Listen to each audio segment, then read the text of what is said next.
pangalawang panganay. Anong pangalan? 1, 2, 3. Aminadab. Aminadab. Ulitin natin, Aminadab.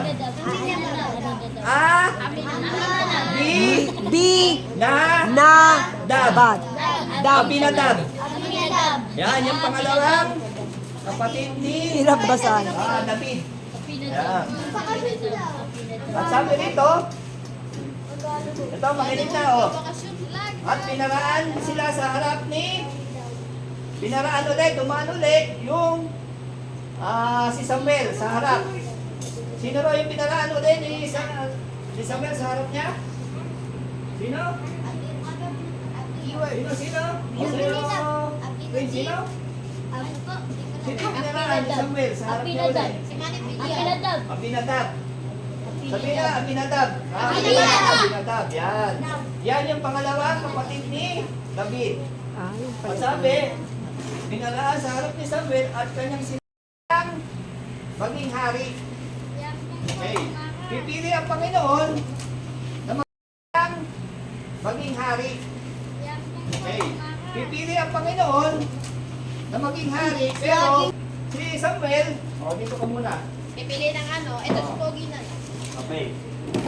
Ngayon, pipili na maging Tigil sa kayo yan. hari. Bigyan mo kay Francisca isa. Ngayon, tinawag niya. Sino yung Baso, meron na.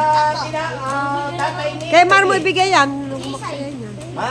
Isay. Okay, tatawag na lang isang tatay ni David. Kasi pupunta ka sa bahay ni Huwag mo balahan yan. Isay. Sino si Isay? Tumawag ka si Isay. Tumawag daw. Isay. Isay. Isay, sino yung tatay ni David? Isay. Okay, tumawag ka ngayon. Tawagin mo si Isay. Yan. Sino? Isay. Isa. Yun, Isay. Okay na lang si Isay. Okay. Si Yimbert daw. Yimbert ko na si Isay. Isay, makinig kayo kaya istorya. Ganito. Makinig kayo ha. Ngayon, Dito. Bakit? Dalawa na ako sa corona na. Huwag mo si Samuel, Ano? tinawag mo si Isay para mag-anoint ng maging hari. Ngayon, si Isay ay mayroong 7 kapatid.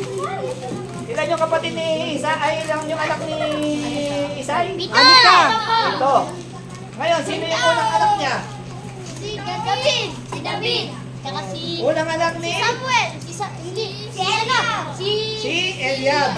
Ngayon, meron kang 7 anak. Ano yan? Ano ulit po yung ano yung pangalan yung sinabi ni Pastor? 7 anak. Si Abinabad. Yan na. 7. Yung pangalawa. Jengay, tapos si Isha. Si MC. Ito. Martinez si Martinez. Dali tayo yung tinawag. Tayo, dali niyo po niyo. 7. Dito lang. Dali 7. Oo, sali dyan yun. Pito ye. Asan yung 7 anak mo? 7 anak mo, Yimbert.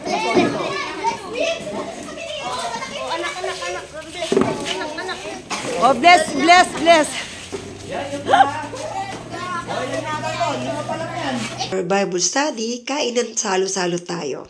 Dahil patuloy tayo nagpapatuloy na mahalin ang mga kabataan, ang mga bata, ang mga kananayan at katatayan sa buong Malolos City. At ito nga po ay nakakompound sa North Highlands Subdivision. At kami ay naghanda magpagamit ni Pastor Rolly sa abot ng aming makakaya. Ang pagmamahal sa mga kaluluwang ito ay karapat-dapat nating ibigay habang tayo nabubuhay. And glory to God sa buhay nila na patuloy gustong makilala pa nila ang ating Panginoong Yesus. At tinuturo namin dito ay ang pagmamahal, ang paggalang sa magulang at ang pag-ibig sa Diyos ang unahin nila at maglingkod sa Diyos sa pamamagitan ng pag-awit, pagtugtog at pagbabasa ng Biblia at pagtuturo ng tama pag-uugali na ang pagmamahal ay kailangan lagi nasa puso.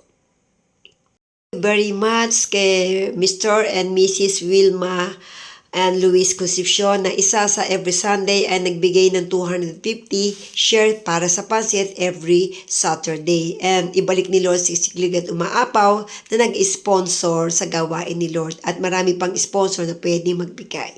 At iingatan patuloy ni Lord ang mga taong bukas puso ang palad sa pagmamahal sa mga ganitong gawain. Salamat at kami handang magpagamit at gagamitin namin ang aming lakas para sa kaluluwa ng mga taong uhaw sa pag-ibig ng Diyos.